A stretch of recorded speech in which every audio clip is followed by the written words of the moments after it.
Hello my dear students. शिक्षा वो शेरनी का दूध है जो जितना पिएगा वो उतना दहाड़ेगा। ना संघर्ष ना तकलीफ तो क्या खाक मज़ा है जीने में। अब बड़े बड़े तूफान थम जाते हैं जब आग लगी हो सीने में। माय डियर स्टूडेंट, आज हम लोग पढ़ने वाले हैं करंट अफेयर का बिल्कुल ही महत्वपूर्ण टॉपिक है, वो है अम्बेडकर सर्किट। जी हाँ, अम्बेडकर सर्किट क्या है और इनसे जुड़ी सभी महत्वपूर्ण प्रश्नों को आज हम लोग कवर करेंगे। सबसे पहले हम बात करना चाहेंगे कि अगर आप चैनल पर नए हैं तो माय डियर प्लीज़ चैनल को सब्सक्राइब जरूर करें और बेल आइकन जरूर दबाएं ताकि इसी तरह के आपको इम्पोर्टेंट और इन्फॉर्मेटिव क्लासेस आपको मिलती रहें और आपकी तैयारी बेहतरीन होते रहें। ना संघर्ष ना तकलीफ तो क्या खाक मज़ा है जीने में। बड़े बड़े तूफान थम जाते हैं जब आग लगी हो सीने में। चलिए माय डियर स्टूडेंट, क्लास को शुरू करते हैं और क्लास का सबसे इम्पोर्टेंट टॉपिक जो है अम्बेडकर सर्किट के बारे में चर्चा करेंगे। तो हम आपको बता दें कि अम्बेडकर सर्किट क्या है। तो सबसे पहले अम्बेडकर सर्किट की जो शुरुआत हुई थी माय डियर स्टूडेंट, वो हुई थी 2016 में। लेकिन इसका जो नाम था उस समय वो था पंचतीर्थ। क्या नाम था इसका? इसका नाम था पंचतीर्थ। अब इसका नाम क्या हो चुका है? अब इसका नाम हो गया है अम्बेडकर सर्किट। जी हाँ, जिस तरह से बुद्ध सर्किट होता है, रामायण सर्किट होता है, उसी तरह से अम्बेडकर सर्किट होता है। अम्बेडकर सर्किट का मतलब हम आपको समझाना चाहेंगे कि बाबा साहेब के सभी इम्पोर्टेंट स्थान जैसे जन्मभूमि, शिक्षा भूमि, दीक्षा भूमि, परिनिर्वाण, इन सभी स्थानों को एक पर्यटन के उद्देश्य से विकसित करना और उनको एक सर्किट के रूप में उन्हें जोड़ना, इसी को बोलते हैं अम्बेडकर सर्किट और इसके बारे में हम चर्चा करने वाले हैं। ठीक है, तो यहाँ पे आपको 2016 में इसको हम पंचतीर्थ के नाम से जानते थे, लेकिन पंचतीर्थ का मतलब है पांच ऐसे स्थान जो बाबा साहेब से संबंधित हो। ठीक है, तो अब हम बात करेंगे इसको कि इसका नया नाम क्या हो गया है। इसका नया नाम हो गया है अम्बेडकर सर्किट। सबसे पहली और इम्पोर्टेंट बात होगा कि ये जो योजनाएं हैं, ये जो है जो विकास के कार्य हो रहे हैं, ये किसके अंतर्गत हो रहे हैं? तो ये हो रहे हैं स्वदेश दर्शन योजना के अंतर्गत। किसके अंतर्गत? क्वेश्चन बनेगा स्वदेश दर्शन योजना के अंतर्गत। आपको बता दूं, ये स्वदेश योजना के अंतर्गत 15 ऐसे सर्किटों का निर्माण किया जाएगा, विकास किया जाएगा। कितने सर्किटों का? 15 ऐसे ही सर्किटों का, जैसे Ramayan circuit, Buddha circuit, Ambedkar circuit, Mahavir Jain circuit, इस तरह से 15 सर्किट का निर्माण किया जाएगा। अब हम बात करने जा रहे हैं कि केंद्रीय पर्यटन मंत्रालय, केंद्रीय पर्यटन और संस्कृति मंत्रालय जो है, उनके मंत्री हैं कौन है? जी किशन रेड्डी। कौन? जी किशन रेड्डी। इनके द्वारा जो है अभी हाल ही में ये घोषणा किया गया है कि अम्बेडकर सर्किट के लिए एक ट्रेन जो है चलाई जाएगी, जो कि अम्बेडकर सर्किट के सभी स्थानों को जोड़ेगी। ठीक है माय डियर स्टूडेंट, तो चलिए हम आपको बात करने जाते हैं कि ये सभी स्थान कौन कौन से हैं। तो अम्बेडकर सर्किट से जुड़े जो स्थान हैं उनके बारे में हम चर्चा करेंगे। सबसे पहले हम बात करेंगे जन्मभूमि के बारे में। तो जन्मभूमि और दूसरा क्या है? शिक्षा भूमि, और तीसरा है आपका दीक्षा भूमि, और चौथा रहेगा आपका है महापरिनिर्वाण,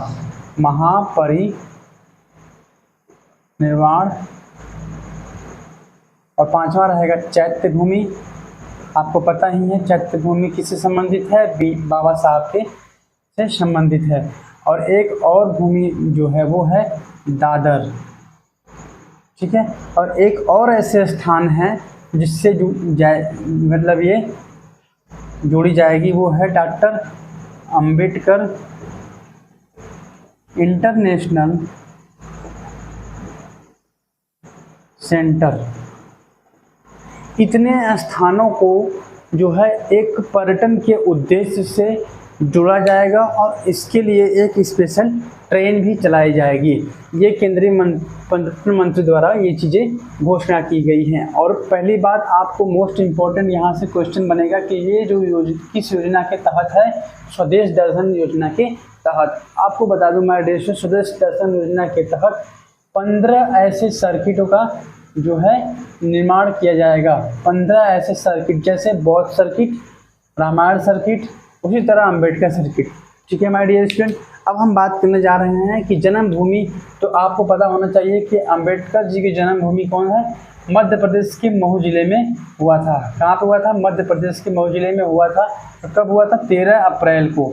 13 अप्रैल को क्या मनाते हैं? अंबेडकर जयंती मनाते हैं हर साल। तो 13 अप्रैल को मनाया जाता है। ठीक है, माय डियर स्टूडेंट, शिक्षा भूमि की बात करें तो अंबेडकर जी बाबा साहेब की शिक्षा भूमि लंदन है। कहाँ पे है? लंदन। और नेक्स्ट बात करने जा रहे हैं दीक्षा भूमि के बारे में। तो नागपुर जो है, नागपुर इनका दीक्षा भूमि है। और यहाँ पे इनको दीक्षा भूमि क्यों कहा जाता है? क्योंकि यहाँ पे ही इन्होंने बौद्ध धर्म को अपनाया था। किसको? बौद्ध धर्म को अपनाया था, शिक्षा दीक्षा यहाँ से लिया था। माय डियर स्टूडेंट, महान परिनिर्वाण की बात करें तो अंतिम समय में, अपने जीवन के अंतिम वर्षों में इन्होंने दिल्ली के, बात करूँ आपको तो इन्होंने दिल्ली के जो है अलीपुर रोड स्थित स्थल, जो है अलीपुर रोड, जो रोड पे जो रोड है अलीपुर रोड नामक स्थल पे इनको जो है महान परिनिर्वाण जो है स्थल बनाया गया है। ठीक है माय डियर स्टूडेंट, इन्होंने अपना अंतिम वर्ष जो है, अपने जीवन का अंतिम वर्ष यहीं बिताया था। चैत्य भूमि जो है ये जो है महाराष्ट्र में है। और यहाँ पे जो है इनके जीवन से संबंधित महत्वपूर्ण भूमि मानी जाती है महाराष्ट्र में। आपको बता दें कि मुंबई के जो है, महाराष्ट्र के जो दादर नामक स्थान है, वहाँ पे इनके अंतिम संस्कार किए गए थे। अंतिम संस्कार कहाँ पे हुआ था? तो वो हुआ था आपका जो है साहेब का दादर नामक स्थान पे। ठीक है माय डियर स्टूडेंट, अब हम बात करते हैं डॉक्टर अंबेडकर इंटरनेशनल सेंटर। वो कहाँ पे है? तो बता दूँ आपको my dear student, doctor Ambedkar international centre Delhi में है। कहाँ पे है? दिल्ली में है। इन सभी स्थलों को माय डियर स्टूडेंट, इन सभी स्थलों को एक पर्यटन के उद्देश्य से एक ऐसे सर्किट में इसको पिरोया जाएगा। एक ऐसी स्पेशल ट्रेन चलाई जाएगी जिससे इनके जो है स्थानों का पहली बात तो विकास होगा, दूसरा चीज़ कि इनके विचारों का, इनके उद्देश्यों का प्रचार प्रसार अच्छे तरीके से किया जाएगा। यही है मुख्य उद्देश्य। अब हम बात करने जा रहे हैं माय डियर स्टूडेंट कि मूकनायक पत्रिका किसकी है? मूकनायक पत्रिका, मूकनायक पत्रिका जो है बाबा साहेब का जो है पत्रिका है मूकनायक। बी आर अम्बेडकर, बाबा साहेब जी का पत्रिका का नाम क्या है? मूकनायक पत्रिका। एक और जो है इनकी पुस्तक का नाम है वो है जातियों का अंत, जातियों का अंत। ये किसका है? तो ये बाबा साहेब जी का पुस्तक का नाम है। अब हम आपसे पूछना चाहेंगे माय डियर स्टूडेंट की जो प्रारूप समिति है, संविधान सभा की जो प्रारूप समिति के अध्यक्ष कौन थे? तो प्रारूप समिति के अध्यक्ष थे माय डियर स्टूडेंट वो बाबा साहेब जी थे, पी.आर. अम्बेडकर। और भारत के प्रथम कानून मंत्री भी बाबा साहब अम्बेडकर थे, जिन्होंने हिंदू कोड बिल को पेश किया था। माय डियर स्टूडेंट, इन्होंने ही मजदूरों के लिए 8 घंटे का समय और निश्चित और उचित वेतन प्रणाली इन्होंने ही लाया था। और महिलाओं के लिए चुनाव में, निर्वाचन में जो है आरक्षण प्रदान करने का कार्य बाबा साहेब महान व्यक्तित्व द्वारा ये चीज़ें की गई थी। और आपको बता देना चाहूँगा माय डियर स्टूडेंट की जो प्रारूप समिति थे उसमें टोटल कितने सदस्य थे? तो टोटल 7 सदस्य थे, जिसमें एक प्रारूप समिति के अध्यक्ष और 6 अन्य अध्यक्ष थे। माय डियर स्टूडेंट, इस तरह से क्वेश्चन बनता है कि प्रारूप समिति में कितने सदस्य थे? तो टोटल 7 सदस्य थे। अब हम आपसे पूछना चाहेंगे माय डियर स्टूडेंट कि जो ऐसा व्यक्ति कौन था भारत का जो सभी गोलमेज सम्मेलनों में, यानी तीनों गोलमेज सम्मेलनों में भाग लिया था? तो गोलमेज सम्मेलन में तीनों में भाग लेने वाले कौन थे? वो है बी.आर. अम्बेडकर जी थे, जिन्होंने तीनों में भाग लिया था। और महात्मा गांधी जी ने सिर्फ बेलगांव अधिवेशन में भाग लिया था, सिर्फ एक में। माय डियर स्टूडेंट, अब हम बात करने जा रहे हैं आपसे कि जो है महाराष्ट्र के यरवदा जेल में, आपको बता दूं पूना पैक्ट समझौता, पूना पैक्ट समझौता किसके बीच में हुआ था? तो 1932 ईस्वी में पूना पैक्ट समझौता हुआ था my dear student, Mahatma Gandhi ji और बी.आर. अम्बेडकर जी के बीच में। किसके बीच में? महात्मा गांधी जी और बी.आर. अम्बेडकर जी के बीच में ये हुआ था यरवदा जेल में। किस जेल में हुआ था? यरवदा जेल में। और यरवदा जेल से मुझे याद आया कि जेल पर्यटन कहाँ पे शुरू किया गया है? तो माय डियर स्टूडेंट, ये क्वेश्चन आपके लिए बहुत इंपॉर्टेंट है कि जेल पर्यटन हाल ही में स्टार्ट किया गया, वो कहाँ पे है? तो जेल पर्यटन, माय डियर स्टूडेंट नोट कर लीजिएगा कि जेल पर्यटन जो है वो जो है महाराष्ट्र में शुरू किया गया है। ये क्वेश्चन आपको बनेगा, तो आप इस चीज़ को नोट कर लीजिएगा। अब हम बात करने जा रहे हैं माय डियर स्टूडेंट, जो कि संविधान का आत्मा, नोट करिएगा, संविधान का आत्मा किसे कहते हैं? तो संविधान का आत्मा कहते हैं आर्टिकल नंबर 32। आर्टिकल नंबर किसको बोलते हैं? आर्टिकल नंबर 32 को संविधान का आत्मा बोला जाता है। माय डियर स्टूडेंट, आपको बता दूं एक बहुत ही महत्वपूर्ण, ये चीज़ें आपने नोट कर लिया होगा तो हम इसको रफ कर देते हैं। अगर आपने नोट नहीं किया तो दोबारा इस क्लास को जरूर देख लीजिएगा। अब हम बात करने जा रहे हैं महाराष्ट्र के लातूर नामक स्थान। महाराष्ट्र के जो लातूर नामक स्थान है, यानी मतलब महाराष्ट्र, वो किस लिए प्रसिद्ध है, किस लिए फेमस था? आपको बता दूं कि statue of knowledge, statue note कर लीजिएगा, स्टैचू ऑफ नॉलेज जो है उसके लिए फेमस है लातूर महाराष्ट्र का।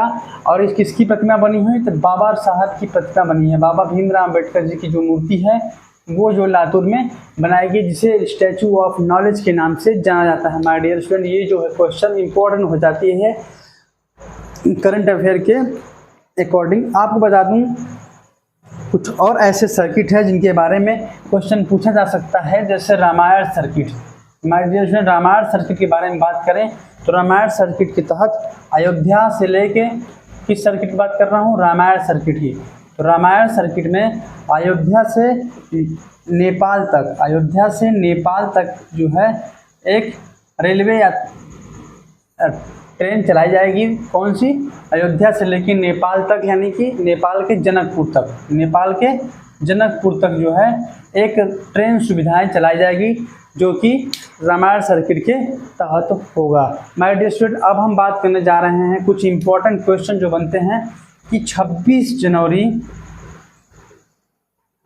1947, 26 जनवरी 1947 को भारत ने क्या अपनाया था? तो ध्वज जो है, जो तिरंगा है, ध्वज को अपनाया गया था। और हम आपसे कुछ और भी इम्पोर्टेंट बात करने जा रहे हैं, जैसे कि 26 जनवरी ये जो है 22 जुलाई को अपनाया गया था झंडे को। और 26 जनवरी 1950 को राष्ट्रगीत और राष्ट्रगान को जो है अपनाया गया था। पहली बात तो ये चीज़ें पहली बार कब गाए? राष्ट्रगीत को पहली बार कब गाया गया था? तो बता दूं आपको कि राष्ट्रगीत को जो है पहली बार 1892 ईस्वी में जो है 1896 ईस्वी में गाया गया था। और राष्ट्रगान को 1911 में जो है रविन्द्रनाथ टैगोर गुरुजी द्वारा ये चीज़ें सुनाई गई थी, गाई गई थी। अब हम कुछ इंपॉर्टेंट क्वेश्चन के बारे में बात करना चाहेंगे कि द सर्वेंट ऑफ सोसाइटी। अडर्शन इतना आपने नोट कर लिया होगा, तो कुछ हम और भी इंपॉर्टेंट क्वेश्चन के बारे में बात करने जा रहे हैं जो एग्जाम में जरूर ही टपकने वाला है। तो जो है आपका है the servant of society. The servant of society जो है उसकी स्थापना किसने किया था? द सर्वेंट ऑफ सोसाइटी की स्थापना गोपाल कृष्ण गोखले। कौन है? गोपाल कृष्ण गोखले ने इसकी स्थापना की थी। अब फॉरवर्ड ब्लॉक की स्थापना किसने किया था? तो फॉरवर्ड ब्लॉक की स्थापना जो है Subhash Chandra Bose. Forward block society की स्थापना किसने की थी? सुभाष चंद्र, नोट कर लीजिएगा, सुभाष चंद्र बोस द्वारा नोट किया गया था। और आपको बता दूं कि जो 23 जनवरी है, क्या है? 23 जनवरी, वो क्यों खास है, क्यों इम्पोर्टेंट है? और हाल ही में करंट का न्यूज बनता है क्योंकि पराक्रम दिवस के रूप में केंद्र सरकार द्वारा मनाया जाता है। पराक्रम दिवस कब मनाया था? तो 23 जनवरी को मनाया था सुभाष चंद्र बोस जी के जयंती पे। और हाल ही में अभी सुभाष चंद्र बोस जी की मूर्ति बनाई गई है, वो कहाँ पे बनाई गई है? आप कमेंट में जरूर जवाब दीजिएगा। और अभी हाल ही में प्रधानमंत्री जी ने इसका उद्घाटन किया है। और एक क्वेश्चन ये बनता है कि अभी राजपथ मार्ग को किस नाम से जाना जाता है? राजपथ नाम को जो है माय डियर स्टूडेंट अब कर्तव्य पथ के नाम से जाना जाएगा, जो कि अभी हाल ही में ये करंट का क्वेश्चन बनता है, कर्तव्य पथ के नाम से जाना जाएगा। अब आपको बात थियोसॉफिकल सोसाइटी की स्थापना किसने की? तो नोट कर लीजिएगा कि थियोसॉफिकल सोसाइटी, नोट करिएगा, थियोसॉफिकल सोसाइटी की स्थापना एनी बेसेंट ने किया था। किसने किया था? एनी बेसेंट जी ने किया था। ठीक है, इस तरह से हमने काफ़ी इंपॉर्टेंट क्वेश्चनों को कवर करने का प्रयास किया और कोशिश किया कि आपकी ये क्लास बेहतरीन से बेहतरीन हो सके और आपको बहुत ही हेल्प इससे मिले आपके एग्ज़ाम में। आप सिलेक्शन लें, आप अपने माँ बाप का नाम रोशन करें। क्लास आपको अच्छी लगी हो तो क्लास को ज़रूर लाइक करिएगा और ज़्यादा लोगों के पास इसे शेयर करिए ताकि आपका ये परिवार बड़ा हो सके और अच्छी क्लासें आपके साथ मिलती रहें। पढ़ते रहिए, खुश रहिए। जय हिंद।